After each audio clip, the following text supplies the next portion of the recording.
ఇప్పటికైనా మనం తిరుమల తిరుపతి దేవస్థానం యొక్క ప్రతిష్టను నిలబెట్టే పనులు మీ కూటమి ప్రభుత్వం చేస్తుందా, చేయటం లేదా? ఎస్, ట్రస్ట్ బోర్డు మెంబర్గా ఒక ఆధ్యాత్మికత కలిగినటువంటి సద్గురుని తీసుకొచ్చి పెట్టండి, లేకపోతే ఒక మెంబర్గా ఒక చిన్నజీఆర్ స్వామిని పెట్టండి. మీకు ఎవరైతే మంచిగా ఉంటారో, ఫిలాసఫీలో బాగుంటారు, దేశంలో పర్యావరణాన్ని ప్రేమించే వాళ్ళు ఉన్నారు, ప్రాణం పోయినా ₹1 లంచం తీసుకోకుండా అత్యున్నతమైనటువంటి పనులు చేసేటువంటి వాళ్ళు ఐఏఎస్లు, మాజీ ఐఏఎస్ ఆఫీసర్లు ఉన్నారు, మాజీ జస్టిస్లు ఉన్నారు, నిజాయితీగా తిరుమల పవిత్రతను కాపాడే స్వామీజీలు ఉన్నారు. వాళ్ళని తీసుకొచ్చి చైర్మన్లు చేయండి అయ్యా, వాళ్ళని తీసుకొచ్చి ట్రస్ట్ బోర్డు మెంబర్లుగా చేయండి. అంతేగాని ఇంకొక ఆయనేమో TV5 ఆయన ఏదో మీకు ఏదో చేశాడని ఆయన తీసుకొచ్చి చైర్మన్ చేస్తారా? లేకపోతే ABN వాళ్ళని తీసుకొచ్చి ఇంకొకటి చేస్తారా? లేకపోతే సాక్షిలో పనిచేశాడు కాబట్టి తీసుకొచ్చి ఇంకొకరు చేస్తారా? లేకపోతే మీకు ఎవరో కాంట్రాక్టర్లు ఇచ్చారు కాబట్టి, లేకపోతే మీకు ఎవడో డబ్బులు ఇచ్చాడు కాబట్టి, లేకపోతే మీరు జైల్లో ఉన్నప్పుడు మీకు బెయిల్ వేశాడు కాబట్టి, లోత్రా చెప్పాడు కాబట్టి, లేకపోతే శ్రవణ్ కుమార్ మీకు సపోర్ట్గా ఉన్నాడు కాబట్టి శ్రవణ్ కుమార్ లాంటి వాడికి, ఇట్లా కాదు చేసేది. ఆ స్థాయికి ఉన్నటువంటి వ్యక్తి, నిజంగా తిరుమల పవిత్రతను కాపాడగలిగినటువంటి వ్యక్తికి మీరు ఆ పదవి ఇస్తే, రేపొద్దున వాళ్ళు అక్కడికి వచ్చి చేసేది స్వామివారి భక్తితోటి, స్వామివారికి ₹1 నష్టం జరగకుండా చేసేటువంటి కార్యక్రమాలు ఉంటాయి. I'm not talking about a particular political party. 2014 నుంచి 19 వరకు నువ్వు చేసినటువంటి కార్యక్రమాలే జగన్మోహన్ రెడ్డి గారు చేసినారు. జగన్మోహన్ రెడ్డి గారు చేసినటువంటి తప్పే మళ్ళీ రేపు మీ కూటమి ప్రభుత్వం చేయబోతే తిరుమల పవిత్రతను కాపాడేది ఎవరంటున్నాను నేను ఒక మాట అడుగుతున్నాను. మీరు ఇప్పుడు ఎవరైతే అనుకుంటున్నారో, ఒక సోకాల్డ్ మీ ఫ్రెండ్ని తీసుకొచ్చి తిరుమల తిరుపతి దేవస్థానంలో ఆయన చైర్మన్గా చేయాలనుకుంటున్నారో, ఆయన వచ్చిన తర్వాత రేపొద్దున ఎగ్జిమా మూమెంట్ 2029లో మళ్ళీ జగన్మోహన్ రెడ్డి గారు వచ్చారు. జగన్మోహన్ రెడ్డి గారికి కోపం ఉంటుందిగా మనసులో, అరే నేను ఏమీ చేయకపోయినా లడ్డూలో కల్తీ నెయ్యి కలిపారని నన్ను ఇంత బదనాం చేశారే అని రేపొద్దున ఆయన మీరు ఏం చేశారనుకున్నారో రేపొద్దున అదే చైర్మన్ అడ్డం పెట్టి ఈయన కూడా అదే చేస్తాడు. అల్టిమేట్గా పోయేది ఎవరండి? భక్తులు. దెబ్బతినేది ఎవరండి? భక్తుల మనోభావాలు. ఇబ్బంది కలుగుతుంది ఎవరికండి? తిరుమల తిరుపతి వెంకటేశ్వరుడికి. మీరు బాగానే ఉన్నారు, ఆయన బాగానే ఉన్నారు, ట్రస్ట్ బోర్డు మెంబర్లు బాగానే ఉన్నారు, వాళ్ళు కోట్లు సంపాదించుకుంటున్నారు. ఆయన వచ్చాడు, తిరుమల తిరుపతి దేవస్థానం ట్రస్టు మాజీ చైర్మన్ కరుణాకర్ రెడ్డి, ఆయనకి చైర్మన్షిప్ అంటే ఆయన మినిస్టర్ అడిగాడు కాబట్టి ఆయనకి తీసుకొచ్చి చైర్మన్ పదవి ఇస్తారు. ఇప్పుడు ఇంకొక ఆయన ఎమ్మెల్సీ ఇవ్వలేదు, ఆయనకి ట్రస్ట్ బోర్డు మెంబర్ ఇస్తారని ఇష్యూరెన్స్. అంటే నేను రాష్ట్ర ప్రజల తరపు నుంచి కోరుతున్నా, తిరుమల తిరుపతి దేవస్థానంలో రాజకీయ నాయకులకు ప్రవేశం ఉండకూడదు. అది పొలిటికల్ అన్ఎంప్లాయీస్కి పారాడాక్స్ కాదు. తిరుమల తిరుపతి దేవస్థానం కానీ, చర్చి కానీ, మసీదు కానీ ఒక పవిత్రమైన స్థలాలు. ఈ పవిత్రమైన స్థలాల్లో రాజకీయాలకి పరిచయం లేనటువంటి వ్యక్తులు, ఆ ప్రాముఖ్యతను నిలబెట్టగలిగినటువంటి వ్యక్తులు జీవితంలో సనాతన ధర్మమో లేకపోతే ఇంకొక ధర్మమో లేకపోతే దేవుని మహిమతోనో లేకపోతే ఒక ముల్లానో ఆ సంస్కృతిని నిలబెట్టగలిగేటువంటి వ్యక్తులకి అపాయింట్మెంట్లు ఇవ్వటం అనేది పవిత్రతను కాపాడే దాంట్లో మొదటి ప్రయత్నం. దయచేసి నేను కూటమి ప్రభుత్వాన్ని కోరుతున్నా, పొలిటికల్గా రాజకీయమైనటువంటి అపాయింట్మెంట్లు చేశారు అంటే తిరుమల తిరుపతి దేవస్థానాన్ని మరలా మీరు పొల్యూట్ చేయడానికి, మరలా రాజకీయాలకు వాడటానికి, మరలా తిరుమల తిరుపతి దేవస్థానాన్ని భ్రష్టు పట్టించడానికి మీరు అడుగు వేస్తున్నారని నేనైతే భావిస్తాను. నేనే కాదు, రాష్ట్రంలో ఉన్నటువంటి, దేశంలో ఉన్నటువంటి, ప్రపంచంలో ఉన్నటువంటి ప్రతి తిరుమలేశుడి భక్తుడు, తిరుమల తిరుపతిని ప్రేమించే ప్రతి భక్తుడు మనోభావాలు మీరు రాజకీయ నాయకులకు అక్కడ ప్రవేశం కల్పించిన దగ్గర నుంచి ప్రతి ఒక్క భక్తుల మనోభావాలు దెబ్బతింటాయి.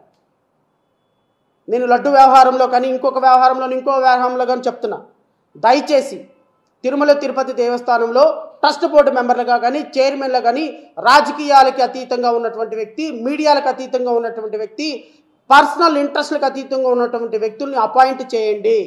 ట్రస్ట్ బోర్డు మెంబర్లుగా అత్యున్నతమైన స్థాయిలో ఉన్నటువంటి సిగ్నిఫికెన్స్ ఉండి ప్రాముఖ్యతను నిలబడే వాళ్ళని అపాయింట్ చేయండి. పవన్ కళ్యాణ్ వాళ్ళ నాన్న నాగబాబు కంట, ఆయనకంట ఒక ట్రస్ట్ బోర్డు, ఆయన కూడా రేస్లో ఉన్నాడంట. సాయంత్రానికి వేస్తే మందుబాటులో ఓపెన్ చేసి పెగ్గేసే వాళ్ళందరూ రేసులో పెట్టండి. శరత్ చంద్రారెడ్డి 100 కోట్ల రూపాయలు లెక్క వ్యాపారంలో ఉన్నవాడిని తీసుకొచ్చి మెంబర్గా పెట్టగలిగింది, వాళ్ళని పెట్టడం తప్ప? ఏ రాజకీయ పార్టీని ఎలా ఇబ్బంది పెట్టాలి, ఏ రాజకీయ పార్టీని మ్యానిపులేట్ ఎలా చేయాలి, ఏ రాజకీయ పార్టీ నాయకుడు తప్పు చేయకపోయినా వాడిని ఫోకస్ చేయాలని ఆలోచించే మీడియా అధిపతులందరికీ తీసుకొచ్చి తిరుమల తిరుపతి దేవస్థానం నుండి అక్కడే రాజకీయాలు మొదలు పెడతారు వాళ్ళు. ఎవరెవరికి నెయ్యి కాంట్రాక్ట్లు ఇవ్వాలి, ఎవరెవరికి వాటర్ కాంట్రాక్ట్ ఇవ్వాలి, ఎవరెవరికి సెక్యూరిటీ కాంట్రాక్ట్లు ఇవ్వాలి, ఎవరెవరికి అవుట్సోర్సింగ్ కాంట్రాక్ట్లు ఇవ్వాలి, మొత్తాన్ని మార్చిపడేసి వాళ్ళందరినీ తీసుకొచ్చి పెట్టుకుంటారు.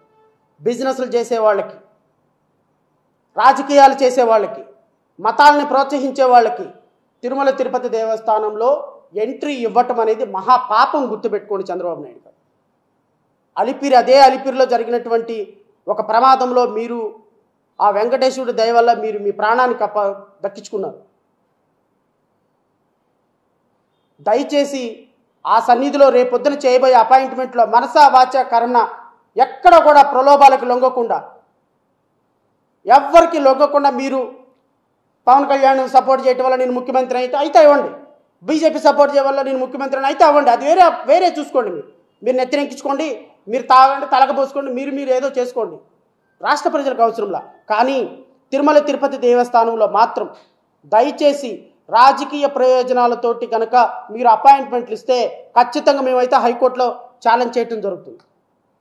ఈరోజు జరిగినటువంటి అనర్థాల వల్ల, ఈరోజు జరిగినటువంటి భక్తుల మనోభావాలు ఇబ్బంది పట్టడం వల్ల కొన్ని కోట్ల మంది భక్తులు ఈరోజు తిరుపతిలో తిన్న ప్రసాదాన్ని ఇబ్బందిగా ఫీల్ అవుతున్నారు. దానికి కారణం మీరే. ఎందుకు అంటే కేసులు పెట్టకుండా, అరెస్టులు చేయకుండా కేవలం రాజకీయ ప్రయోజనాలతో మీరు ఆ ఇష్యూని వాడుతున్నారని అంటున్నాను కాదు, అది కరెక్ట్. ఎందుకు మీరు కేసు పెట్టలా అంటే భక్తుల మనోభావాలు మీకు అవసరం లేదా? భక్తుల మనోభావాలు మీకు అవసరం లేదా? మీరు ఎందుకు కేసు పెట్టలేదు? ఎందుకు అరెస్ట్ చేయలేదు? ఎవరిని? ఆ నెయ్యిని సప్లై చేసిన వ్యక్తిని ఎందుకు అరెస్ట్ చేయలేదు? దాన్ని సపోర్ట్ చేసిన వ్యక్తిని ఎందుకు అరెస్ట్ చేయలేదు? దాన్ని ప్రోత్సహించిన చైర్మన్ ఎందుకు అరెస్ట్ చేయలేదు? ఆ చైర్మన్ అపాయింట్ చేసిన ముఖ్యమంత్రిని ఎందుకు అరెస్ట్ చేయలేదు? ముఖ్యమంత్రిని కన్నా వాళ్ళ అమ్మని ఎందుకు అరెస్ట్ చేయలేదు? వాళ్ళ అమ్మమ్మని కన్నా వాళ్ళ అమ్మను ఎందుకు అరెస్ట్ చేయలేదు? వీళ్ళందరినీ పాలించేటువంటి ప్రధానమంత్రిని ఎందుకు అరెస్ట్ చేయండి? అందరిని అరెస్ట్ చేయండి, వర్షం పెట్టి చేయండి సార్. కేవలం రాజకీయ ప్రయోజనాలతోటి భక్తుల మనోభావాల్ని గౌరవ ముఖ్యమంత్రి, గౌరవ ఉప ముఖ్యమంత్రి, గౌరవ మంత్రి ముగ్గురు కూడా ట్రయాంగిల్లో భక్తుల మనోభావాలని ఇబ్బంది పెట్టేటువంటి ఒక రాజకీయ ప్రయోజనాలతోటి చేస్తున్న baseless allegation. I'm telling baseless allegation. But base ఎలిగేషనో నాకు అనవసరం. దీనివల్ల ఒక మంచి జరిగింది. ఏంటి అంటే రేపు కూటమి ప్రభుత్వం తిరుమల తిరుపతి దేవస్థానంలో రాజకీయ ప్రయోజనాలతో ముడిపడిన ఏ మీడియా వాళ్ళని కూడా, రాజకీయ ప్రయోజనాలతో ముడిపడిన ఏ పొలిటికల్ పార్టీ వాడిని కూడా, రాజకీయ ప్రయోజనాలతో ముడిపడిన ఏ బిజినెస్ మ్యాన్ కూడా తిరుమల తిరుపతి దేవస్థానంలో అపాయింట్ చేయదు. చేస్తే మాత్రం దాని కాన్సిక్వెన్సెస్ కూటమి ప్రభుత్వం ఫేస్ చేయాల్సి వస్తుంది, ఖచ్చితంగా ఫేస్ చేయాల్సి వస్తుంది, అందులో డౌట్ లేదు. సో ఏదేమైనప్పటికీ కూడా రాష్ట్ర ప్రజలందరూ కూడా ముక్త కంఠంతో ఈ కూటమి ప్రభుత్వ పరిపాలనని ప్రశ్నించాలి. ఎందుకంటే ప్రశ్నిస్తేనే మన హక్కులు మనకు బయటపడతాయి. ఇంకా దళిత మీద దాడులు ఇంకా చాలా జరుగుతున్నాయి. వాటన్నిటిని అడ్రస్ చేసే రోజు ఒక రోజు వస్తుంది. ఖచ్చితంగా నేను అడ్రస్ చేస్తాం, మా పార్టీ అడ్రస్ చేస్తుంది. అక్రమ కట్టడాల మీద కూడా చాలా సీరియస్గా వర్కౌట్ చేస్తున్నాం. చంద్రబాబు నాయుడు గారు ఎంత తొందరగా ఇల్లు ఖాళీ చేసి వెళ్ళిపోతే అంత మంచిది. మంతెన సత్యనారాయణ రాజు దగ్గర నుంచి మొదలు పెట్టుకొని గౌరవ ముఖ్యమంత్రి అక్రమ నివాసం వరకు కూడా నేషనల్ గ్రీన్ ట్రిబ్యునల్లో రాబోయే వీక్లో రేపు సోమవారం మంగళవారం ఒక పిటిషన్ ఫైల్ చేస్తున్నాం. విజయవాడలో కృష్ణానది ఒడ్డున ఉన్నటువంటి ఏ కట్టడాన్నైనా సరే ఉంచే ప్రసక్తి లేదు. ప్రతి ఒక్క కట్టడం కోల్చాల్సిందే. హైడ్రా లాంటిది మన విజయవాడలో వైడ్రా లాంటిది రావాల్సిందే. అది రావాలి. ప్రజలు ముంపుకు గురయ్యే ప్రాంతాల్లో భవిష్యత్తులో బుడమేరు లాంటి వాగు పొంగకుండా ప్రజలను మనం కాపాడాల్సిందే. అక్రమాలు చేసినటువంటి ఇప్పుడున్నటువంటి ముఖ్యమంత్రి ఇప్పటికైనా తప్పు తెలుసుకొని ఆ ఇంటి నుంచి ఖాళీ చేసి వేరే ఇంటికి వెళ్ళు, లేకపోతే ఏం జరగదు. రేపు నేషనల్ గ్రీన్ ట్రిబ్యునల్లో కేసు వేస్తాము. 4 రోజుల తర్వాత వ్యక్తిగతంగా మిమ్మల్ని చంద్రబాబు నాయుడు, నారా లోకేష్ అక్కడే ఉంటున్నారు కాబట్టి మిమ్మల్ని పార్టీలుగా చేస్తాం. ఆల్రెడీ చేసాం. మీకు నోటీసులు వస్తాయి. నోటీసులు వచ్చిన తర్వాత మీరు ఒక లాయర్ని పెట్టుకొని మీరు అడ్రస్ చేసుకోవాలి. ఇదంతా పంచాయతీ అయ్యి మీడియాలో వచ్చి నానా గందరగోళం చేసుకునే కంటే ఆ ఖాళీ చేసి వెళ్ళిపోతే ఆ బిల్డింగ్ పరిస్థితి ఏదో వాళ్ళు ఏదో చూసుకుంటారు, పడగొట్టుకుంటారు. గవర్నమెంట్ దాన్ని నేషనల్ గ్రీన్ ట్రిబ్యునల్ ఎలాంటి ఆర్డర్ ఇస్తే అలాంటి ప్రొసీడ్ అవుతాం. కానీ మీరున్న కారణంగా మిగతా 60 అక్కడ ఉన్నటువంటి అక్రమ కట్టడాలు ఏదో హెచ్చుకుంటున్నాయి. దాన్ని యాక్సెప్ట్ చేసే ప్రసక్తే లేదు. మంతెన సత్యనారాయణ రాజు నీతి కబుర్లు ఆడుతున్నాడు. 20 కోట్లు అప్పు ఉంది, 30 కోట్లు అప్పు ఉంది. 1,50,000 రూపాయలు వారానికి తీసుకునేవాడికి నీకెందుకు అప్పు? ఆ బిల్డింగే 500 కోట్లు ఉంటుంది. దేశాన్ని అందరినో తీసుకొచ్చి గంగరాజు లాంటి వ్యక్తిని అడ్డం పెట్టుకొని కోట్ల రూపాయలు సంపాదించుకొని, ఆస్తులు సంపాదించుకొని, అంతస్తులు సంపాదించుకొని ప్రజలను మోసం చేయటమే కదా మీరు చేసే పని. వీటన్నిటి మీద ఖచ్చితంగా ఒకరోజు ఉంటుంది. మీకు ఖచ్చితంగా న్యాయస్థానాల ద్వారా, చట్టం ద్వారా మేము ఏం చేయాలో అది చేస్తాం. రాష్ట్ర ప్రజల తరపున మాట్లాడే ప్రతి మాట కూడా రాష్ట్ర ప్రజల మద్దతు కావాలని కోరుకుంటున్నాం. తిరుమల తిరుపతి దేవస్థానం విషయంలో కానీ, ఇంకొక విషయంలో కానీ నిష్పక్షపాతంగా, నిజాయితీగా, రాజకీయాలకు అతీతంగా మనం ముందుకు వెళ్ళాలి. జైభీమరావు భారత్ పార్టీ రాజకీయాలకు అతీతంగా పోరాడే పార్టీ.